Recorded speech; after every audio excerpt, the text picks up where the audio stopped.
오늘은 다윗 다음으로 이스라엘 3대 왕으로 세워지는 솔로몬에 대해서 같이 말씀을 나누려고 합니다. 솔로몬의 삶을 보면 우리가 너무나 잘 아는 말씀이죠. 그 솔로몬의 삶 가운데 하나님의 마음은 어떤 마음인가? 또 솔로몬의 삶을 보면서 우리가 배워야 될 삶은 무엇인가? 오늘 같이 좀 은혜를 나누려고 합니다. 먼저 솔로몬의 어떤 가정 분위기를 좀 잠깐 봐야 될 것 같아요. 여러분도 잘 알겠지만 솔로몬의 어머니는 밧세바입니다. 근데 밧세바는 다윗의 충신 우리아의 아내였습니다. 근데 어느 날 다윗이 왕궁에 있는데 앞에 이렇게 산책하면서 보니까 밧세바가 목욕을 하고 있는 거예요. 그 모습을 보면서 음욕을 품게 되고 그래서 밧세바를 성적으로 취하게 됩니다. 근데 문제가 생겼어요. 밧세바가 임신을 하게 된 거예요. 그래서 전장이 된 우리아를 불러가지고 야, 너 좀 쉬어라. 아내와 함께 좀 쉬어라. 근데 우리아가 얼마나 충신인지 아내하고 쉬질 않고 군사 병사들하고 같이 쉰 거예요. 다윗은 이제 마음이 급해진 겁니다. 자기의 잘못을 뭔가 수습을 해야 되는데 그게 안 된 거죠. 결국에는 우리아의 손에 편지 한 장을 줍니다. 그래서 전쟁터에 있는 요압에게 전해줘. 요압에게 전해줍니다. 보내서 요압이 그걸 보고 이제 우리아를 전쟁의 맹렬한 앞에 세우라는 거예요. 세우고 나서 너희들은 빠지라는 겁니다. 그래서 결국에는 이 우리아는 맨 앞에서 전쟁터에서 죽게 됩니다. 다윗은 그 자신의 잘못을 나단의 선지자를 통해서 깨닫게 됩니다. 그리고 회개하게 되죠. 근데 그 죄의 대가로 임신했던 아기는 죽게 됩니다. 태어난 지 1일 만에 7일 만에 죽게 돼요. 다윗과 밧세바 사이에서 시므아, 소밥, 나단 그리고 10번째 아들 솔로몬이 태어나게 됩니다. 이 10번째 아들 솔로몬이 왕이 되는 거죠. 솔로몬이 태어나기 전에 하나님은 솔로몬을 어떻게 보셨을까요? 역대상 22장 9절 오늘 읽었던 말씀인데 보면 보라 한 아들이 내게서 나리니 그는 온순한 사람이라 내가 그로 주변 모든 대적에게서 평온을 얻게 하리라. 그의 이름을 솔로몬이라 하리니 이는 내가 그의 생전에 평안과 안일함을 이스라엘에게 줄 것임이니라. 솔로몬에 대해서 설명하고 있어요. 솔로몬의 이름은 평안, 평화로운이라는 뜻이 있습니다. 또한 솔로몬의 성격은 하나님이 너무 잘 알고 계신 것 같아요. 온순한 사람이다라고 표현하고 있어요. 그리고 이스라엘 백성에게 이 솔로몬을 통해서 평안과 안일함을 주는 아들이 될 것이다 라고 다윗에게 지금 설명하고 있는 겁니다. 오늘 온순함에 대해서 같이 좀 나누려고 합니다. 온순이라는 것은 따뜻하고 온화하며 순종적이고 순응하는 성품을 나타내는 단어입니다. 하나님께서는 이스라엘의 왕을 세울 때 늘 고민이 있으셨을 것 같아요. 처음에 사울 왕을 세웠을 때는 외모라든가 키라든가 모든 부분에서 월등한 왕이었습니다. 이스라엘 백성들이 너무나 좋아하는 그런 외적인 왕이었습니다. 근데 그가 하나님을 제대로 섬기지 못해서 결국엔 그 다음에 다윗을 선택했습니다. 사랑받는 자, 하나님께 사랑받을 만한 어떤 행동을 하는 다윗을 하나님께 선택하시고 다윗을 세웠습니다. 그리고 나서 그 다음에 하나님께서 왕을 고민할 때 그랬을 것 같아요. 다윗을 통해서 여러 전쟁을 하고 통일 왕국을 세우고 그러면서 많은 전쟁, 피를 흘렸다면 이제 다음 왕은 하나님 안에서 하나님 말씀을 순종하면서 좀 온순하게 사는 그런 왕을 뽑아야 되겠다. 그래서 솔로몬을 선택하신 것 같아요. 이 온순함은 어디서 올까요? 야고보서 3장 17절을 세번역 성경으로 한번 보면 그러나 위에서 오는 지혜는 우선 순결하고 다음으로 평화스럽고 친절하고 온순하고 자비와 선한 열매가 풍성하고 편견과 위선이 없습니다. 위에서 오는 지혜 안에는 온순함이 포함되어 있다는 거예요.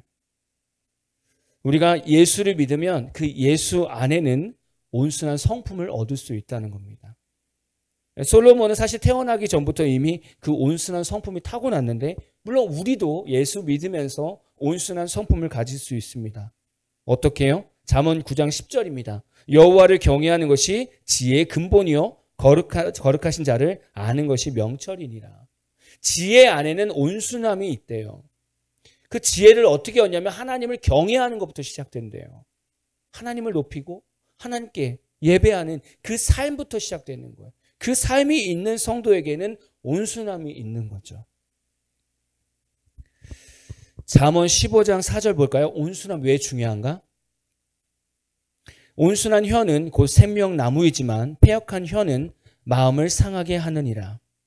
온순한 사람의 입에서 나오는 온순한 혀는 생명나무가 됩니다. 사람을 살리는 말이 돼요. 그래서 온순한 마음을 갖는 것이 중요합니다. 우리 성도의 마음은 이 온순한 마음을 가져야 돼요. 솔로몬처럼 온순한 사람이 되려고 애써야 됩니다. 아까 앞에서도 온순함에 대해서 정리했지만 따뜻하고 온화하며 순종적이고 순응하는 성품을 말합니다. 그러니까 하나님 앞에 그렇게 반응해야 되는 거죠. 이 온순함은 특별히 가정에서부터 먼저 필요합니다. 예전에 우리나라를 생각해 보면 늘 이제 가정에 대해서 얘기할 때 과거에서부터 늘 생각하게 되는데 예전에 우리나라 어른들을 보면 특히 아버지들 보면 온화한 모습을 찾기가 참 어려운 시대였습니다. 권위적이고 가부장적이고 묵뚝뚝한 아버지들이 많았고요. 사랑 표현을 좀 어색해하는 그런 아버지들이 대부분이었습니다. 혹시 여러분 아버지의 모습을 통해서 온화한 모습을 혹시 받아본 기억이 있으십니까? 저도 뭐 아버지가 늘 웃어주시긴 했지만 저희 아버지는 함경북도 출신이신 것 같아요. 그러다 보니까 뭐 이렇게 표현을 잘 못하셨던 것 같아요. 제 기억으로는. 뭐 예전에 어른들이 다 그렇죠. 근데 문제는 제가 그 아버지의 어머니의 그 온순한 모습을 받지 못하면 결국 내 자녀에게 그 모습을 줄 수 없다는 거예요. 그러니까 인간적으로 볼 때는. 요즘에 얼마나 시대가 좀 악합니까? 이기적이고요. 개인주의적이고요. 학생들 입장에서 자녀들 모습에서 온순한 모습을 찾기가 참 어렵습니다. 그런 시대를 우리가 살고 있어요. 그 어느 때보다 온순한 성품이 가장 필요한 시기입니다. 이 온순한 성품 안에는 전제 조건이 하나님의 사랑이라는 이 요소가 들어가 있어야 돼요. 그러니까 성도들은 예수 믿으며 하나님의 사랑 때문에 온순함을 경험할 수 있어요. 근데 예수 믿지 않는 사람은 그냥 육의 아버지, 육의 부모를 통해서 받은 것이 전부이기 때문에 내가 온순한 마음을 경험하지 못한 사람은 내 자식에게 온순한 마음을 줄 수 없어요. 그게 우리가 자라가는 이 세상입니다. 하나님은 우리가 온순한 마음으로 하나님 사랑 안에서 거하기를 원하는 거죠. 솔로몬의 이름이 그겁니다. 평안. 그래서 온순한 사람이 가는 곳마다 평화스럽게 바뀐다는 거예요. 온순한 사람이 하나님을 대하는 자세를 솔로몬을 통해서 보게 됩니다. 마음에 온순한 마음이 있는 사람은 과연 하나님을 어떻게 대할까? 열왕기상 3장 3절입니다. 솔로몬이 여호와를 사랑하고 그의 아버지 다윗의 법도를 행하였으나 산당에서 제사하며 분향하더라. 솔로몬은 하나님을 먼저 사랑합니다. 온순한 마음이 있는 솔로몬은 하나님을 사랑합니다. 그리고 다윗의 법도를 행했대요. 너무 당연한 것 같지만 하나님을 사랑한다는 이 표현이 저는 참 마음에 꽂힙니다. 하나님의 사랑, 누군가 우리가 사랑한다는 건 그 표현이 돼야 사랑인 거예요. 부부끼리도 사랑의 표현이 있어야 저 사람이 나를 사랑하는구나 아는 거예요. 사랑하는 사람이 생기면 표현하게 되어 있습니다. 솔로몬은 하나님을 향한 사랑이 있대요. 그 사랑을 어떻게 표현했을까요? 열왕기상 3장 4절입니다. 이에 왕이 제사하러 기브온으로 가니 거기는 산당이 큼이라 솔로몬이 그 제단에 1000번제를 드렸더니. 우리가 너무 잘 아는 말씀이죠. 솔로몬이 1000번제입니다. 솔로몬은 아직 성전을 완공하지 않았지만 1000번제라는 엄청난 제사를 하나님께 드리게 됩니다. 1000번제를 드리는 이유가 무엇이었을까요? 솔로몬이 하나님께 1000번제를 드리는 이유가 무엇이었을까요? 먼저는 자신을 하나님의 어떤 택한 백성 위에 통치자로 세워주심에 감사하면서 제사를 드린 거예요. 또한 어떤 인간적인 정치적 어떤 행정적 행위가 아니라 하나님께 헌신하고자 번제를 드렸습니다. 내 삶을 드려 하나님께 헌신하겠습니다. 그 마음으로 1000번제를 드린 거예요. 또한 하나님께서 이 백성을 축복해 주시기를 간구하면서 1,000번제를 드린 겁니다. 솔로몬이 드린 1,000번제는 1,000번에 드릴 제물을 한 번에 드리는 겁니다. 한 번에. 이 제사는 이 당시에 제사를 드릴 때 보통 한 7일에서 8일 정도 걸렸을 거라고 얘기를 해요. 1,000번, 그러니까 1,000마리의 제물을 한 번에 태우는 거니까. 그러니까 우리가 좀 알아야 되는 게 교회에서 가끔 1,000번째 기도를 하지 않습니까? 그게 보통 우리는 한 3년 걸려서 하잖아요. 그러니까 그게 어떻게 보면 여기에 의미하고 솔로몬의 의미하고 약간은 안 맞을 수 있다는 거예요. 솔로몬은 그 1,000번의 제사를 한 번에 하나님께 드린 거예요. 한 번에. 그거를 사람들은 나눠서 하신 것 같아요. 근데 솔로몬은 어쨌든 1,000번 동안 예배를 1,000번의 어떤 횟수의 제사를 한 번에 그 제물을 드려서 하나님께 드렸다는 거예요. 이 솔로몬이 이 제사를 드릴 수 있었던 출발점은 그의 마음, 하나님을 향한 온순한 성품이 있었기 때문에 이 제사가 시작이 된 겁니다. 온순한 성품 안에는 하나님을 향한 사랑의 마음이 가득했기 때문에. 그래서 그 사랑의 표현으로 솔로몬은 자신의 최선의 예배를 드리는 겁니다. 1,000번째의 예배를. 우리 기준으로 본다면 성령의 온순한 성품을 다듬어서 하나님을 사랑하고 그 하나님의 사랑을 표현하기 위해서 우리는 매주일 하나님께 최선을 다해서 예배를 드리는 겁니다. 그게 솔로몬의 1,000번제와 비슷한 의미가 되겠죠. 현재 우리가 주일날 드리는 예배는 오늘 솔로몬이 드리는 1,000번제의 그 마음의 중심과 저는 같아야 된다고 저는 믿습니다. 근데 이제 예배에 대해서 한번 우리가 생각해 봐야 될 것 같은데 5일제로 우리나라는 바뀐 지 좀 됐죠. 5일제 근무. 그러면서 생활이 많이 바뀌었습니다. 주말에 가정에서 많은 시간에 이제 또 여가 활동을 하는데 시간을 많이 할애하고 있습니다. 그러다 보니까 이제 주일 예배에 대한 부분들이 많이 논쟁이 되기 시작했어요. 그래서 어떤 글을 보니까 이 5일제 근무, 그러니까 5일제 근무를 통해서 가정들이 어떤 휴가지로 옮겨지는데 이동하는데 그 휴가지에 교회를 세워서 이들을 위해서 예배를 드려야 되지 않겠는가라는 의견과 아니다. 본교회에서 예배를 드려야 된다. 이 두 부분의 의견이 있었습니다. 그래서 앞에 의견은 어떤 목회자는 5일제 근무를 통해서 이제 바쁜 일상에서 가정을 돌아볼 수 있는 그런 환경이 됐고 휴가지에 갈 수 있다. 그래서 휴가지에서 예배를 드릴 수 있도록 그 휴가지마다 교회를 세워서 이들이 예배 드릴 수 있도록 해줘야 된다. 그렇게 주장하는 분인 거예요. 이 분을 보니까 교회가 이제 약간 전원 쪽 그런 휴가지 쪽에 있는 것 같아요. 그런 쪽에서 사역을 하시는 것 같아요. 그래서 그런 쪽으로 긍정적으로 좀 생각하셨던 것 같아요. 근데 반대의 의견은 주일 예배를 본교에서 드리는 것을 사수해야 된다라는 의견입니다.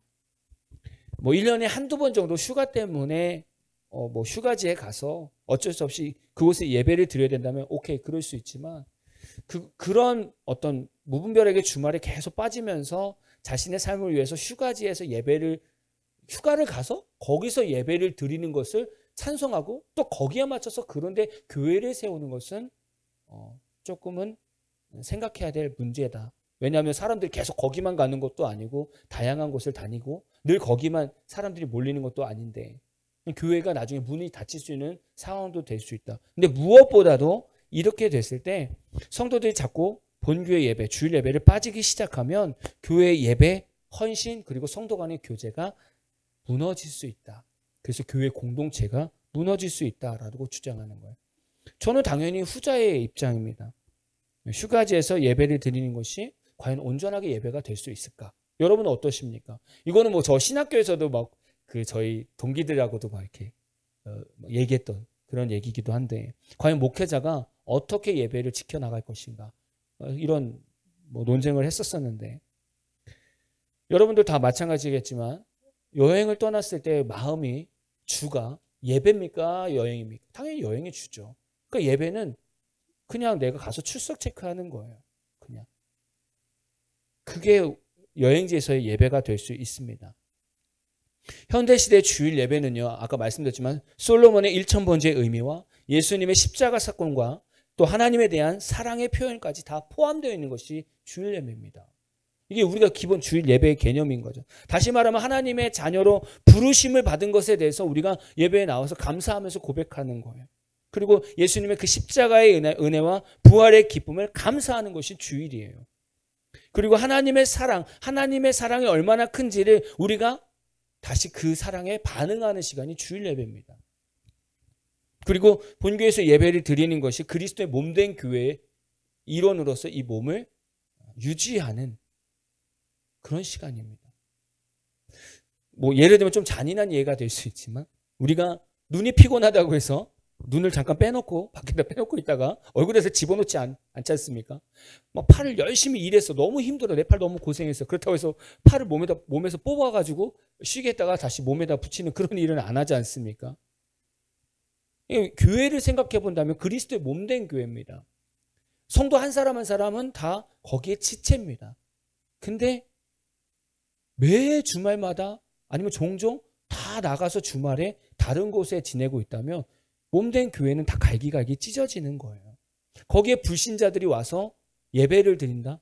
그 예배 가운데는 하나님의 은혜와 믿음이 임하는 그 예배인데 거기에 기존 성도들이 거기에 예배를 드리지 않는다. 그러면 그 교회는 구원의 통로가 될 수 없어요. 은혜 통로가 될 수가 없어요. 나중에는 그 교회들은 다 문을 닫을 수밖에 없어요. 왜냐하면 생명력이 없기 때문에. 이거는 단순히 뭐 율법주의적인 것도 아니에요. 또 어떤 목회 중심도 지켜가려고 얘기하는 것도 아니에요. 이거는 본질이에요. 점점 시대가 가면 갈수록 왜 주일날 본교에서만 예배를 드려야 돼요? 엄청난 질문을 하게 되거든요. 하나님은요, 당연히 우리에게 쉼을 주십니다. 당연한 거죠.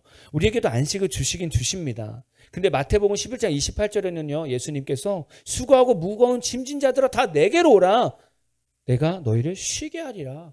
예수님도 우리에게 쉼을 준다고 말씀하셨어요. 근데 전제 조건이 뭐예요? 먼저는 예수님께로 나오라는 겁니다. 예수님께 나오는 시간이 예배입니다. 예배를 드려야 그 안에서 세상의 짐을 내려놓을 수 있다는 거예요. 근데 많은 사람들, 제가 뭐 주로 사역했던 사람들이 청년들이었기 때문에 교회들마다 다니면서 이 논쟁을 항상 붙게 됩니다. 항상 상담을 항상 하게 되는데, 목사님 그러면 저희는 언제 놀러 다녀요? 막 이런 질문을 하게 돼요. 그래서 저는 얘기하죠. 왜 평일날에 휴가 내면 되지? 이렇게 얘기를 하면 대부분 사람들이 뭐라고 얘기하냐면, 금요일날이라든가 목금 이렇게 연차를 내서 휴가를 가면 회사에 눈치 보여요. 그래서 금요일날 하루 내든지 아니면 금요일 밤에 가서 주일날까지 휴가를 보내야 돼요. 이렇게 얘기를 해요. 그렇게 안 하면 저는 제대로 모셔요. 이렇게 얘기하는 거예요. 저는 이 말이 너무 마음이 아팠어요. 왜냐하면 하나님의 눈치는 안 보고 사람의 눈치만 보고 있다는 거예요. 저는 이 말이 너무 속상했어요. 주일은 하나님과 우리가 약속한 시간입니다. 예배는. 근데 회사에는 눈치 보이는데 하나님 예배, 내가 몸담고 있는 공동체에서 빠지는 거 눈치 보이지 않는다. 이거는 우리가 점검해야 돼요. 왜냐하면 내가 지금 다니고 있는 뭐 회사나 직장 사업이 하나님 것이 아니라 내 힘으로 꾸려온다라고 고백하는 것과 똑같아요. 이렇게 내가 판단하고 있다면 그리스도의 정체성이 되게 약한 거죠. 하나님과 사랑을 확인하는 방법은 다른 거 아닙니다.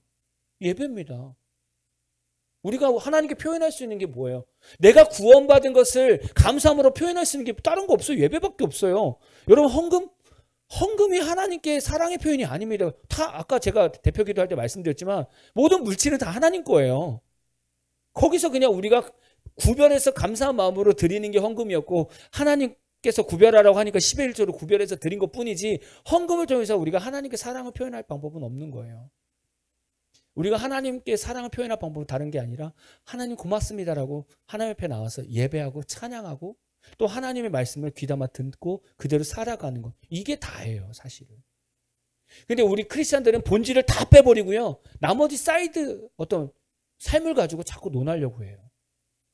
코로나 이후로 우리 예배가 얼마나 많이 무너졌습니까? 사실 정말 많이 무너졌어요.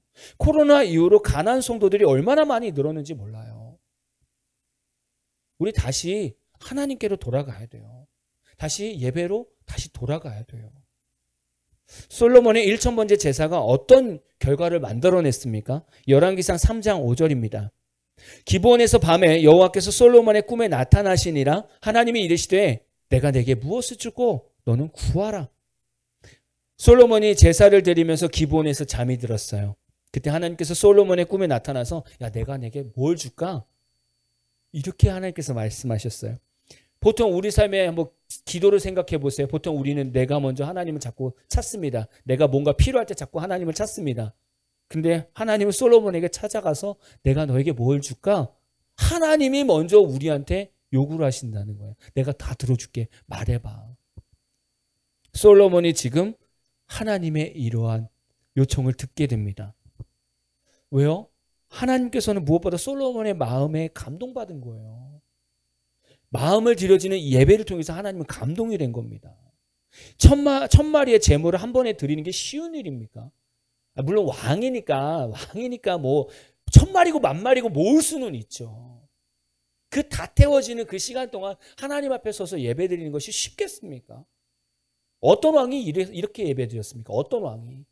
어떤 사람이 1000번째, 1000번째 제사를 드렸습니까? 마음을 다해서. 번제라는 것 자체가 하나님께 헌신을 결단하는 건데 어마어마한 결단인 거잖아요. 한 마리를 드려서 번제를 드리는 것도 내 삶을 드려서 헌신합니다라고 결단하는 건데 1000번제를 드려서 하나님께 내 삶을 드려 헌신합니다. 솔로몬이 지금 이렇게 고백하고 있는 거예요. 하나님이 그 제사를 보면서 얼마나 감동이 되겠습니까? 그 예배가 얼마나 뜨겁겠습니까? 그 예배가. 하나님은 그 솔로몬의 간절함과 헌신과 중심이 너무 아름다운 거예요. 그러니까 하나님이 들어주고 싶은 거예요. 야, 내가 너한테 뭐 해줄까? 나는 네 소리를 듣고 싶어. 내가 뭐 해줬으면 좋겠어? 그렇게 묻는 거예요. 제 목회의 슬로건 중에 하나가 예배 성공은 인생 성공이다입니다. 예배만 성공해도 인생은 세워진다는 거예요. 실제로 다녀보면서 사역하면서 정말 예배를 성공한 사람들이 하나님 앞에 온전히 쓰임받게 되더라고요. 지금 솔로몬은 그것을 시작하는 거예요. 왕으로서 세워지면서 하나님께 온전한 결단을 하는 겁니다. 1000번째를. 하나님께서 솔로몬에게 이렇게 질문하신 이유가 있지 않겠습니까? 뭐 우리 같았으면 하나님께서 야, 뭐 해줄까? 그러면 제가요 돈이 좀 필요해서요. 제가 좀 성공해야 되는데요. 우리 자녀들이 좋은 학벌을 가져야 되는데요. 뭐 우리 어쨌든 인간적인 걸 구하지 않겠습니까? 근데 솔로몬은 무엇을 구합니까? 열왕기상 3장 7절에서 9절입니다. 현대인의 성경으로 볼게요.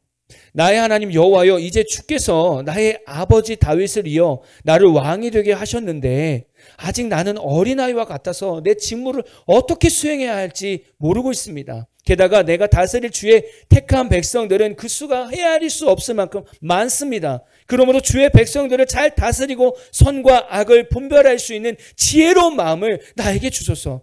그렇지 않으면 내가 어떻게 이처럼 많은 주의 백성을 다스릴 수 있겠습니까? 이게 솔로몬의 마음인 거예요. 이렇게 기도한 거예요. 하나님은 솔로몬의 마음, 이 온순한 마음을 알기 때문에 내가 너한테 뭐 해줄까? 묻는 거예요. 솔로몬의 기도를 들어보십시오. 와, 너무 멋있지 않습니까? 하나님, 저 다른 거 없어요. 하나님의 백성을 잘 이끌어야 되는데 제가 그렇게 어립니다. 저에게 지혜 주세요. 잘 이끌어갈 수 있는 지혜 주세요. 이렇게 구하는 거예요. 솔로몬의 간구함을 보면서 그 안에서 무엇을 발견합니까? 온순한 성품을 발견하게 돼요. 오직 하나님의 말씀에 순종하고 싶습니다. 하나님의 말씀에 따라 살고 싶습니다라는 그 온순한 성품, 그 온순한 마음이 비쳐나와요. 온순한 성품이 있고 예배가 살아있는 성도의 기도는 솔로몬과 같아야 돼요. 인간의 것을 구하는 것이 아니라 성도들을 돌아보고 싶은 마음을 구하는 거고요. 인간의 욕심을 채우기 위해서 기도하는 것이 아니라 온전한 그리스도인으로 살기 위해서 기도하는 거고요.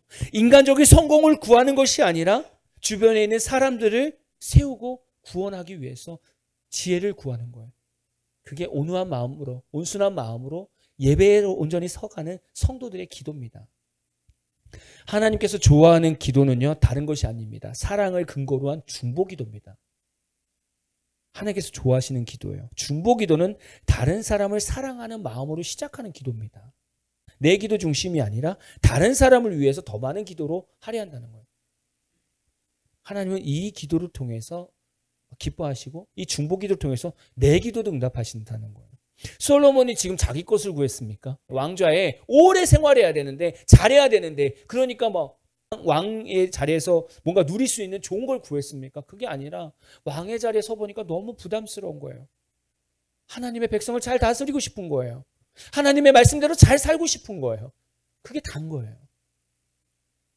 그게 솔로몬의 기도입니다. 솔로몬의 대답으로 하나님께서 솔로몬에게 주신 응답은 이렇습니다. 열왕기상 3장 10절에서 13절 현대인의 성경입니다. 솔로몬이 지혜를 구함으로 여호와께서는 기뻐하시며 그에게 이렇게 말씀하셨다. 너는 오래 살게 해달라거나 부를 얻게 해달라거나 아니면 내 원수들을 죽여달라는 요구를 할 수도 있었다. 그러나 네가 자신을 위해서 이런 것을 구하지 않고 다만 내 백성을 바르게 다스릴 지혜를 구하였으니 내가 내 요구대로 지혜롭고 총명한 마음을 너에게 주어 역사상에 너와 같은 자가 없도록 하겠다. 그리고 나는 또 네가 요구하지 않은 부귀와 명예도 너에게 주어 내 평생에 너와 같은 왕이 없도록 하겠다. 하나님께서는 솔로몬의 대답에 너무 기쁜 거예요. 야, 얘가 어떻게 이렇게 대답하지? 야, 지혜만 구해? 그래서 하나님의 응답은 야, 지혜는 당연히 주고 부귀와 명예, 전무후무와 왕으로 난 널 세울 거야. 와, 저는 이게 너무 감동되는 거예요. 솔로몬이 하나님께서 내가 내게 무엇을 줄 거라고 물어봤을 때 그 꿈에서조차도 지혜를 달라고 구하잖아요. 그럼 솔로몬이 평상시의 생각이 그렇다는 거예요. 평상시의 생각이.